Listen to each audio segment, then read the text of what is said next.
Well, hello everybody. Hope you're having a fantastic day. Just getting everyone set up here. Either you're on LinkedIn, Facebook, or YouTube. This is magnificent and wonderful. Here we go. Everybody set up. So we're talking about closing today. Excuse me. Seem to have a little bit of bug in my throat there for a second. I don't know what that was really all about. This weather is absolutely fantastic. I've been riding outside, mountain biking off-road, and last night, my goodness, I was in a t-shirt, and it just felt wonderful, incredible here where we are in the Northern Hemisphere to be able to enjoy this kind of short sleeve weather, riding a bike, actually sweating, and we're two Saturdays, including this Saturday, away from November, which is just so hard to believe. That's amazing. Anyhow, that's not what you came here to find out all about. Excuse me, pardon me. The reason why I did share that with you is it seemed to have a little bit of a lingering aspect of my cold from last week, and it's probably the cycling it brings on. Anyway, we're talking about closing, and what I'm feeling from a lot of the coaching calls that I get from the Auto Dealership Academy and the Manifesto. This is our 3-phase program of 9 steps to help you achieve your maximum potential selling automobiles.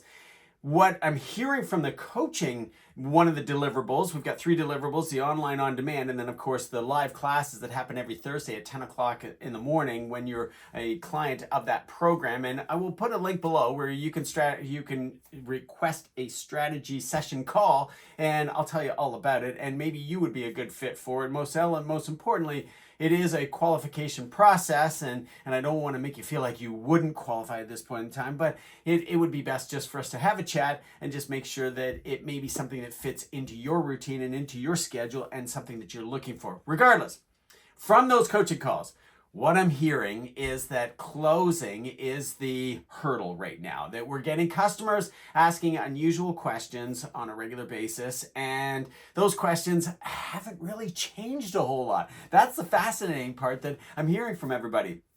You know, the traditional objections and brick walls that customers put up and prevent us from carrying forward and sealing the deal at this moment in time.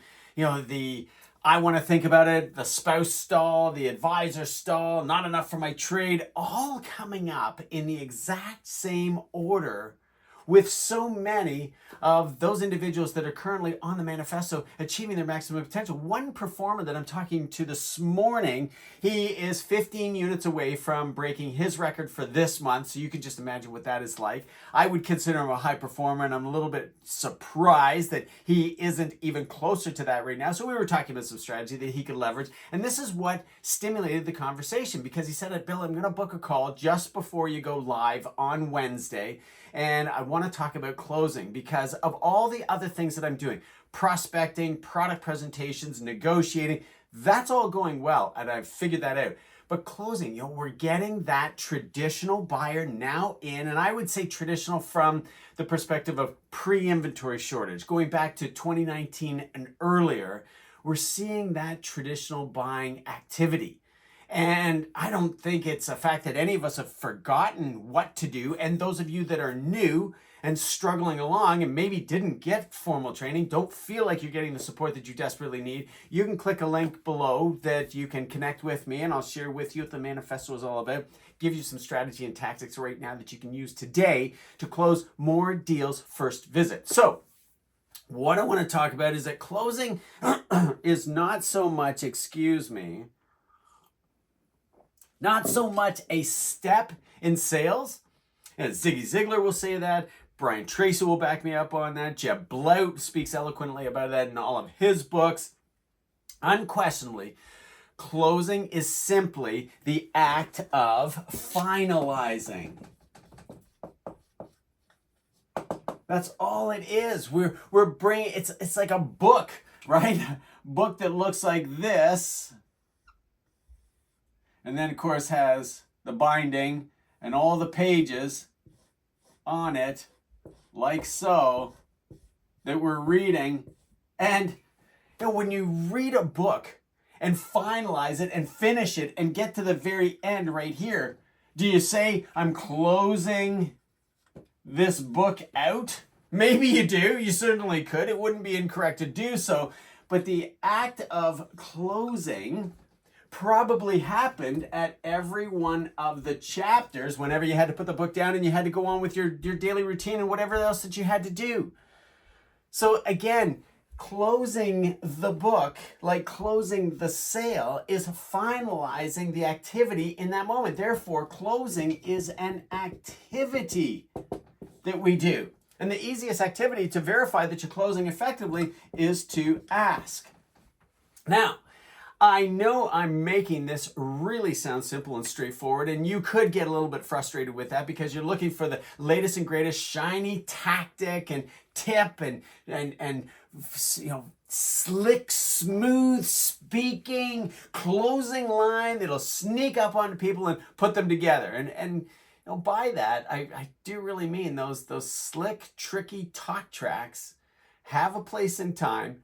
If they work for you, I'd never disqualify it, but the customer wakes up to it. And it reminded me of a really close friend. And this time of the year, it makes a lot of sense because one of the things that is becoming top of mind for me is snowmobiles and snowmobiling. And one of my closest friends, best friends, that I do a lot of riding with, he's a super guy. He tells this fantastic story about one of the very first snowmobiles that he ever purchased.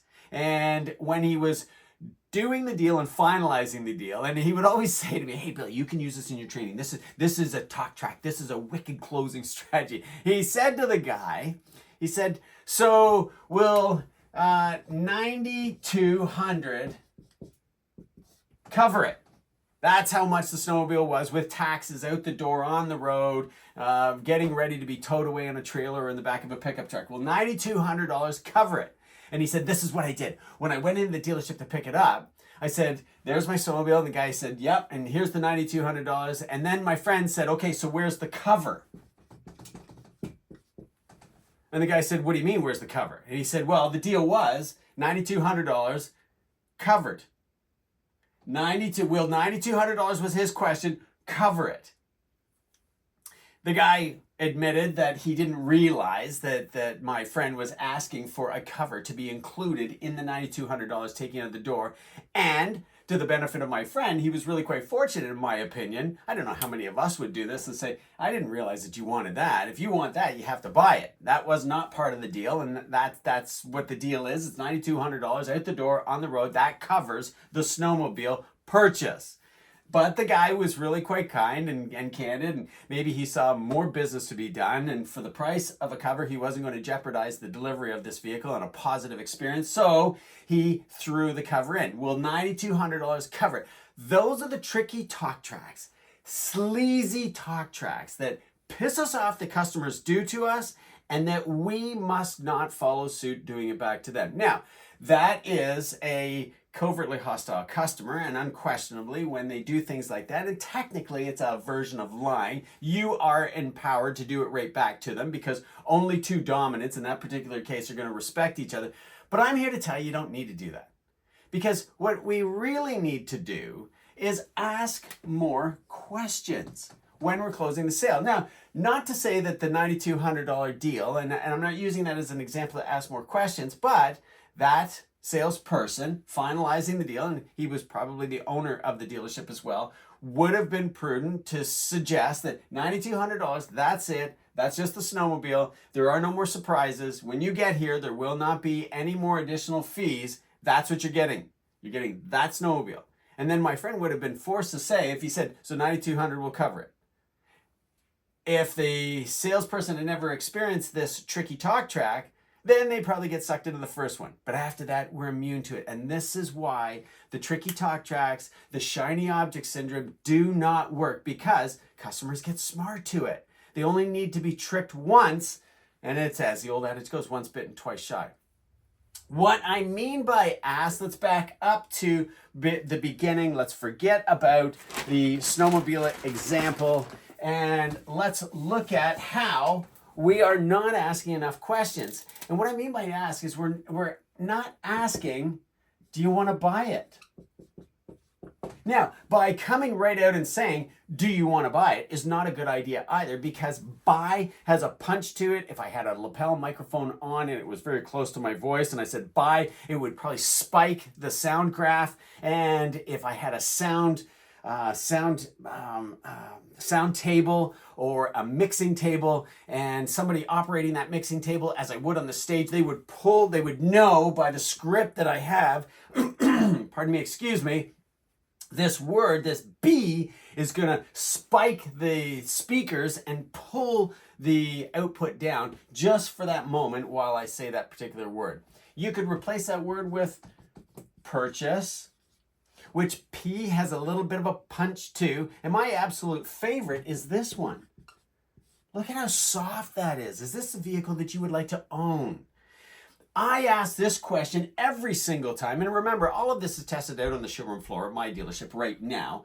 When I don't know what to say to a client, when I can't see the telltale buying signs, whether I've met them for 5 minutes or I've been working with them for 3 hours, when I get to that magic juncture where like they should be ready, or I had a hint of a buying signal and I missed it, I glanced over it, I continued talking, possibly talking myself out of a sale, I ask, is this the vehicle that you'd like to own? And when I ask that question, I get some fantastic feedback. Not only does own not suggest that they have to make the decision right now, but own suggests that they see themselves in their daily life using it, washing it in the driveway, driving to work, driving children to sporting events in the evening, going mountain biking with their friends at night when it's so warm this time of the year with lights on your bicycle. It changes the whole riding experience. It's absolutely fantastic. The point of asking is making sure, are we on the right track? And here's where I think you could really benefit even further with your closing activity by moving your ask questions much earlier up in the sales process, like from the very point that you meet them, the meeting and greeting. How many times have we been told we don't get a second chance to make a great first impression? So when those customers come in to have a look at our vehicle that have transcended the process of thinking, talking, research, they know how much it costs. They know what the features are that are available. They know the colors that are available to the vehicle. They know the packages. Even if they did their research this morning before coming in to see you this afternoon, they have done some level of research to assure themselves that this is the vehicle they would like to own. Because look at the commitments. This closing activity is so easy to do when we recognize how they buy is exactly how we need to sell. So when they're coming in to sign up for 72, 84, 96, and hey gang, we're right on the cusp of 108 monthly payments. Heck, you can get a tent trailer for 25 years. When they're coming in to make that level of commitment, it's perfectly fine for you to ask them if they would like to own it at the welcome. And all you simply do is, what did you come in to see and drive today? If you want something way better than, can I help you? Take a guess. Yes, you can. I'm in an automobile dealership. You don't sell groceries. You don't sell electronics. You don't sell bicycles. You sell automobiles. Yes, you can help me. So that creates a bad experience for the client. That creates what I call cognitive dissonance. You actually push them away. So the next question that you ask is what color, what features, how much you want to spend, just creates the barriers and the blockers to your sales process that now you have to learn how to overcome them at a later date and time. So in other words, you tick the customer off right out of the gate. When we ask them, what did you come in to see and drive? I mean, that's really what their purpose was. They may not want to drive it. Why wouldn't anybody want to drive it? Because it'll move them from a logical state of mind to an emotional state of mind. But they're definitely wanting to come in and see it. And then you could add to that payments that are affordable and flexible, meaning you can pay it off whenever you like. What did you come in to see and drive today? Well, we're not buying. We're just having a look around. We're doing our research at this point in time. They say, great. Would you like to get some payments, especially affordable payments that are flexible? And there you've got an idea, something to think about when you go home tonight to give some consideration to this vehicle. we're going in the direction of exactly what they want to do. And guess what? You're closing right out of the gate with somebody who said, I'm not buying. There's nothing you can say or do to help me make this decision to buy. Now, how you set this up more effectively for yourself, other than the simple interview questions that you've asked at the very beginning when you first meet them, is that as you transition through your sales process, finalizing every single one of these customers' decision-making process to go with your product is by leveraging what I call the overview, benefit, permission, commitment strategy. So what you're going to do is you're going to share with them what you think would be most effective for this particular visit. And that could be, what I'd like to do is give you a presentation. And after the presentation of the features and benefits of the vehicle, I want to offer to you a free, no obligation demonstration drive.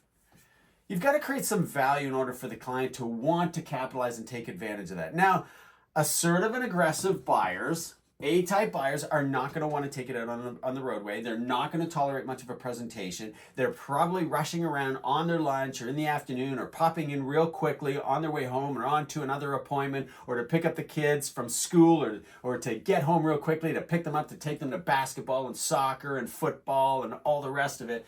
You just want to share with them very quickly 3 features that they cannot find out about on the internet easily, so that they have all the information they need to be able to make this decision whenever that is. Today, tomorrow, the next day, end of the month, at the end of the quarter, before the new year, even in the spring of next year. When you get them out to present the automobile, you just say to them, let's sit in the vehicle. Now, if it was anything like yesterday afternoon, I would imagine any vehicle sitting, a black vehicle, dark blue vehicle, sitting in the sun, that blazing hot sun, shining it up and heating it up all day long. To sit in the vehicle is going to be rather warm. So a great excuse for you to start it up, turn the air conditioning on, just tell them, sit in the vehicle. Let's make sure the ergonomics are correct and you like the look of the dash, especially with with all of our LCD screens.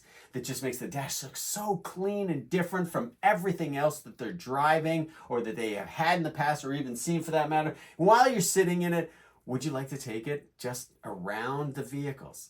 Just drive it around the parking lot right here. That way, when you go home to think about it, you can tell your spouse, your advisor, your dad, your grandparent, your coworker, your best friend, your partner in business, your partner in life, I did see it. They told me something about it, gave me a demonstration. I took it, I drove it. They didn't have to say I took it on the highway. I took it city driving. I drove it over railway tracks. It rides great. It's quiet as a mouse.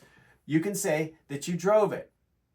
This is closing. The overview shares with them what you want to do with them. So there's no surprise to this visit, not to mention their visit, your presentation, your selling ability is orchestrated and it's organized. And from the overview, then you share with them the benefit, which I just gave away when they want to think about it, when they want to talk it over with their advisor, when they're doing more research online, which they have done all these steps to begin with, they can see the benefit of what you were sharing with them. And now you can ask for their permission to move forward. This is the overview, benefit, permission, commitment strategy. When you share with them what you'd like to do and the benefit for the customer and get their permission to be able to do so, you're closing them. You're asking all the time, may I, may I, may I, or with your permission, with your permission, with your permission. The mistake that average ordinary automobile salespeople make, and that I see all the time, and I hear in the coaching calls as we go through, and I've got a simple 3-question setup that I'll share with you. I'll put a link in the comments below. Call me and ask me, what am I doing wrong? And I'm not closing first visit all the time. Worse, I'm not getting the B-backs back in that close at 73% because you're probably not asking the questions that help them make the very decision they would like to make. what you're probably doing is from the greeting to the interview to the product presentation, demonstration drive, trade appraisal, and then right down here at the bottom is where we do the close right next to negotiation.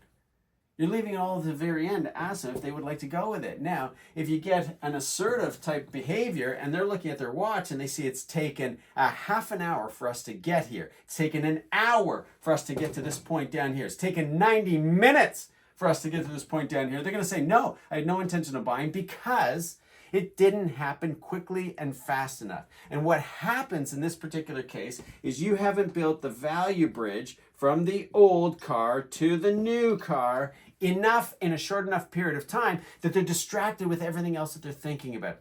You didn't ask them, how much time do you have? You didn't ask them, may I take you out and show you 3 features on the car? You didn't ask them, may I take you out on the roadway and show you how a world-class automobile drives? While you're on the demonstration drive, you didn't give them an overview. This is the route that I normally take. How much time do you have? You didn't ask them, or you didn't tell them the benefit for them will be, you can see how a world-class automobile drives, and you didn't get the permission to actually do so. You see how closing is an activity that just permeates through the entire sales process. This is how you close every single buyer, every single time. Because number one, you recognize that every shopper is a buyer. You know every shopper is a buyer because they've transcended these 5 steps from the thinking stage to coming and seeing you, the salesperson in the dealership. This is the easiest and the fastest way that I can recommend for you right now today to change your whole approach towards closing. Where you start at the interview right out of the gate. And not even the interview, your greeting, asking them what vehicle they would like to go with, right? Everybody starts at the same place, the welcome. What did you come in to see and drive today? Are you coming in on our private sale? Did you see our advertisement? Are you coming in on our brand new offer? I mean, it doesn't get any better than this time of the year with the 2025 sitting on the ground and being available to us. At the welcome, pick your welcome carefully. Not, how's it going? Not, what can I help you with? Not, worse, the receptionist has to page sales to the showroom. You should be out and ready for those customers walking in. In fact, I wouldn't even wait for them to walk into the showroom. Nowadays, most of our contacts is established on the telephone or internet. You see somebody drive onto the lot, get out of their vehicle. Worst case scenario, the vehicle's still running, driver's door's still open, and they're walking right to a particular vehicle in the lot where you need to hustle, run out there. In fact, change your dress shoes for running shoes so that you can hustle, so that you can get there, so that your back and your hips don't hurt and all the rest of it. But the welcome is the key. That is the first close that you are going to do. The second close that you're going to do is to interview, which is to counsel and qualify and select a vehicle for them to move on to. This is where we ask some simple questions. It's straightforward. And again, this is the reason why average ordinary automobile salespeople struggle with closing, because we're not asking those questions. Ask is an acronym for your attitude, right? You believe that every shopper is a buyer. If you don't, that's the first place to start. S is leveraging the skills that you have to recognize that they are going to buy based on the questions that you're going to ask, and your knowledge will help the buyer find the exact vehicle that they would like to own. Your knowledge of the inventory that you have, your knowledge of allotment that is coming at you, your knowledge of the limitations of the vehicles and the features and the equipment and the packages, your knowledge of all the features that are on the vehicle. This acronym is what you constantly have to remind yourself of, and the reason why closing is the act of asking questions. Now, the cognitive dissonance that we create for ourselves is when we don't do a product presentation, when we don't do the next step, a demonstration drive. We push customers away when they say, all I want to know is best price. This is another step in the entire process. This is another activity in the process by skipping the trade in or the trade appraisal, you can't possibly close this deal and come up with affordable, flexible payments. You can't possibly do that because you haven't taken them out of the vehicle that they're currently driving, which is right here, the value bridge. This is how you want to make them cut off from the decision of continuing to drive this vehicle right here. And this is how you do it, by asking them, would you like me to give you some idea of what your vehicle would be worth in the event that you wanted to trade it in? Your attitude is that every shopper is a buyer. At some point, this shopper is going to buy right now, today. And this is what they're going to buy. They're either going to buy their trade-in and they're going to continue driving it. And they're going to tell you there's nothing wrong with it. It's driving perfectly. Yes, it's out of warranty. Yes, it's 5 years old. Yes, something terrible could happen very quickly, but I maintain it on a regular basis. And it doesn't matter how much that maintenance costs. It doesn't matter how much gas I put in it. It doesn't matter what my insurance is going to cost. I'm going to have that on the new vehicle. That is not the deciding factor. That is not the thing right here that gets them to cut off from driving this vehicle anymore. That's why I say every shopper is a buyer. They're either buying their trade-in and you talk them into it, or they're going to buy your new vehicle when they see how the advantages and the benefits outweigh the price increase of the monthly payment by 2, 3, even 4 times what they're currently paying right now. Closing is the easiest activity of everything that we do. Compared to negotiation, closing is simple. Again, it's finalizing the client's decision. And the decision is to cut off from continuing to own the trade-in that they've got. And you do that by asking them, is this the color? Are we on the right color? You do them by asking them, have we selected the correct trim level? You do so at the interview by introducing the advertised price and making sure that it is affordable. I can tell you this much. Anybody walking into a Chevrolet Cadillac dealership that is in an Equinox budget range would absolutely love to drive an Escalade. I can absolutely guarantee that. I don't guarantee any more than death and taxes, but I could absolutely guarantee you that they would love to drive an Escalade, and yet their budget is an Equinox. And that's perfectly fine. There's nothing wrong with it. I'm not separating the two at all. I'm just stating a very obvious fact based on the popularity of the Escalade, not to mention the value that it does create and provide. But it does the exact same thing that an Equinox will do, that a Blazer will do. It'll take them from A to B in comfortable style with air conditioning and heating going and a concert sound system inside with the safety and security of 8, 10, 11 airbags inside the vehicle. But the affordability factor and the reality is they're a Blazer or an Equinox buyer. They're an Escape versus a Navigator buyer.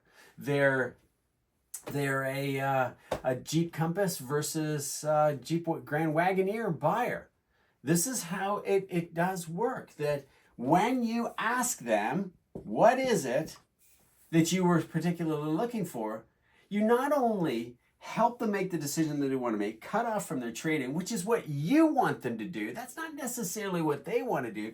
They want to make sure that the new vehicle is going to meet all of their needs and it will change their lifestyle. Therefore, they can afford 2, 3 times, and 4 times the monthly payment or the bi-weekly, whatever you're comparing it to, compared to the vehicle they're currently driving. And I say 4 times as much because for some people, average age of an automobile on the roadway in North America is 16 years of age. You could get somebody coming in with that 16-year-old vehicle that had a $250, $300, $350 monthly payment.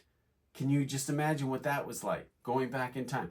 I did a ton of them. I know what exactly it was like. That was the sweet spot that we pull out of our business office. That's how we target all of our advertising. Today, we do the exact same thing. You probably do as well. Your dealer does similarly.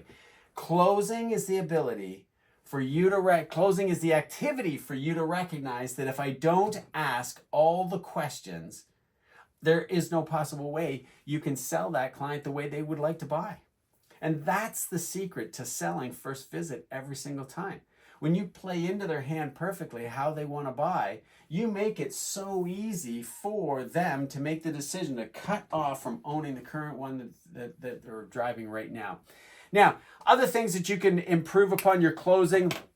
Body language speaks volumes about closing as well. You want to be calm and well, think of your high performer. Your high performer isn't fidgety and jittery and running to get the keys and running to get a dealer plate and not knowing where the particular vehicle is and looks frustrated and angry and then voices their frustration and aggravation because the vehicle is not parked where it should be. The dealer plates don't exist where they're supposed to be hung up. The keys are not on the keyboard or in the key track system.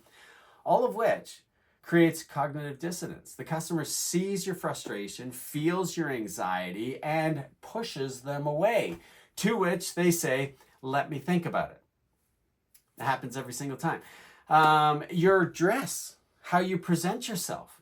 Have a look in the mirror, do a checkup from the neck up before you take your first step is the old adage going all the time that you want to, are you smiling? Is today a great day? Is there an opportunity for you to put a deal together for this client?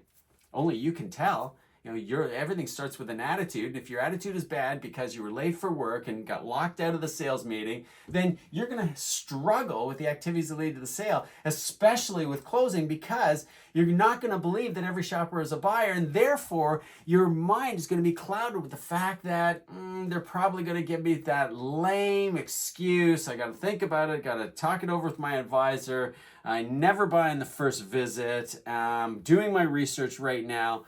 All of which is not true. Every shopper is a buyer. By the time they get to the dealership, there's only one thing that they want to accomplish and complete, and that is to find the vehicle that they would like to own with a salesperson they can believe and trust. That salesperson knows their product. That salesperson is likable, presentable, shirt is pressed, shoes match your belt, got a smile on your face, you're calm, you watch the seasoned pro is never flustered, even when they're delivering 6 vehicles in one day and reception says, hey, look, if you got 2 seconds, nobody's available. These people would like to know something about a car, truck, van, or SUV. And that includes power sport for those of you that are watching this in the power sport world, snowmobile, ATV, side-by-side, or UTV. And the seasoned professional just stops for a moment and says, hey, can I help you folks? I'm just checking on a couple other things, just expecting to do a delivery, but while I've got 10 minutes, let me guide you towards the inventory that we have.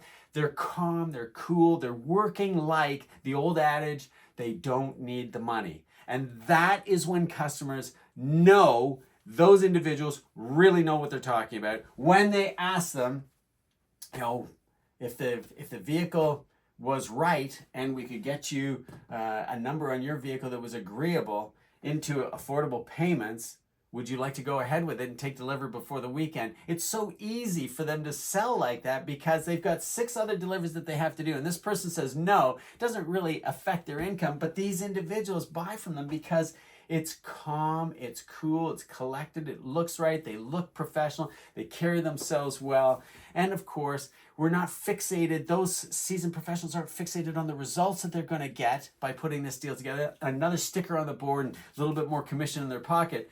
They're just trying to solve a problem that reception has.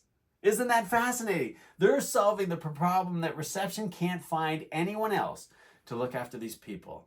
And so the seasoned pro with a ton of deals on their desk gets another sticker on the board. I really hope you've enjoyed this today. My name is Bill Harvey with the Auto Sales Academy on Facebook, Auto Dealership Academy on YouTube, and on LinkedIn. For more hints, tips, tactics, and strategy on closing, negotiation, product presentations, prospecting, that is going to become huge this year. I'm spending a lot of time coaching and teaching my inner circle of clients that are in the Auto Dealership Academy, registered with the manifesto, that one system of 3 phases and 9 steps that'll get you on track to make a 6-figure income. We're spending a lot of time on prospecting this time of the year because, as usual, the manufacturers will throttle back on the advertising machine as we move forward into the latter portion of Q4 and going into Q1. It doesn't matter how much money they spend on it, on advertising. They just know people are going to be distracted with Christmas, Black Friday, year end, and then everybody starts out, clearing their books from zero at the beginning of the year in January. The credit card statement starts coming in and people realize how much they spent. So it doesn't make a whole lot of sense to continue to plow the advertising, be it your dealer group, your dealer, or your OE. They're just going to throttle back on it, which means in order for you to have predictable consistency selling 10, 20 vehicles per month, you need to rattle the money tree. You need to reach out to individuals. Anyhow, that's prospecting. And of course, none of this is effective without really understanding your buyer, taking them through the activities that lead to the sale. But I believe that the best thing that you can do is set out your goals and your plan for the balance of the quarter, the beginning of next year, and in general for the whole entire year. The strongest and most successful individuals that I coach, I know that I have taught, even the dealers that I look up to and those in my mastermind circle, plan every single year, every 5-year, 10-year, 20-year plan, and stick to it. The car business has not changed, but buyer behavior has changed significantly. When you think about it, we go from the 1980s to 2000s.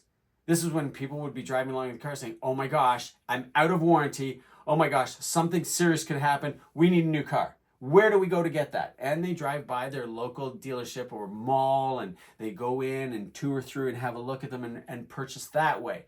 80s, 90s, and even early 2000s, the research was done right on the lot with you in many cases. Now, and I would say not even in the last decade, but in the last half a decade, that has transitioned from, and this is how the buyer behavior has transitioned from, we need a new car, to, I wonder why my sales consultant hasn't called me. I wonder why the manufacturer hasn't notified me of Smart Cruise, Blue Cruise, smart vehicle technology. I wonder why nobody has gone out of their way to suggest, because they've got to know that I'm out of warranty, approaching out of warranty, approaching the maturity of my payment schedule, and I'm going to be ready to trade in. Not to mention I could be in equity.